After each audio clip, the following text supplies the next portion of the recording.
Halo rekan Mulikers, 2022 ini Indonesia ditunjuk sebagai tuan rumah ajang pertemuan internasional Forum G20 loh.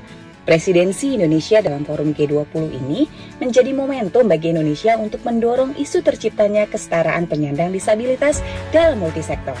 Karena ini merupakan salah satu dari 4 isu prioritas Kementerian Ketenagakerjaan, yaitu mendorong adanya partisipasi para penyandang disabilitas dalam dunia kerja. Pada pertemuan pertama Presidensi G20 Indonesia, kelompok kerja bidang ketenagakerjaan di Jakarta 8-10 Maret 2022, Kementerian Ketenagakerjaan secara serius mengusulkan pembahasan terkait perlindungan tenaga kerja bagi penyandang disabilitas dan strategi penyediaan tenaga kerja kompeten. Berdasarkan data Sakernas BPS Agustus 2021, di Indonesia terdapat Ini dapat diartikan bahwa dari 100 orang penyandang disabilitas yang berusia 15 tahun ke atas, sekitar 44 orang masuk dalam pasar kerja. Sedangkan tingkat pengangguran terbuka penyandang disabilitas pun dapat dikatakan tergolong kecil, yaitu hanya sebesar 4,89%, yang artinya dari 100 orang angkatan kerja penyandang disabilitas, sekitar 5 orang merupakan penganggur. Jumlah penyandang disabilitas yang bekerja tercatat sebanyak 7,04 juta orang, sebagian besar tinggal di pedesaan. Untuk rentang usia pekerja penyandang disabilitas adalah sebagai berikut. Dan jika berdasarkan pendidikan terakhir adalah sebagai berikut. Dan bila dilihat dari segi lapangan usaha, penyandang disabilitas lebih banyak bekerja di sektor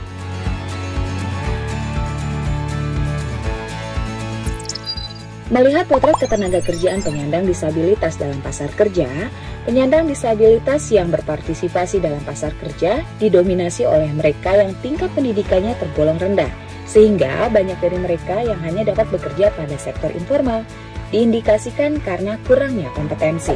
Ini merupakan tantangan besar bagi pemerintah. Bagaimana membantu tenaga kerja penyandang disabilitas agar dapat bekerja secara layak dan dapat memenuhi kebutuhan ekonominya. Unit layanan disabilitas ketenagakerjaan ini yang meliputi perencanaan, penghormatan, pelindungan, dan pemenuhan hak atas pekerjaan penyandang disabilitas. Di dalamnya juga termasuk penyampaian informasi kepada seluruh pihak terkait dalam rangka mendukung para penyandang disabilitas di dunia kerja. Selain peluncuran, Kementerian Ketenagakerjaan juga memberikan penghargaan kepada 6 perusahaan yang telah mempekerjakan penyandang disabilitas. Ke-6 perusahaan yang menerima penghargaan antara lain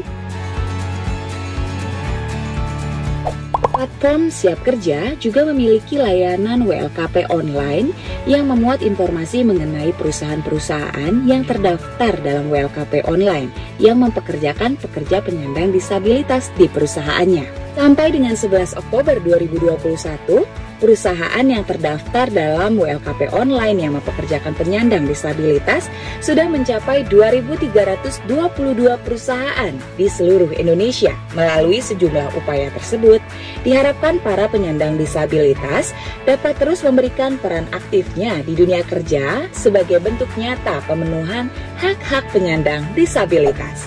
Demikian rekan Mulikers, semoga dapat menambah wawasan ya. Salam satu data.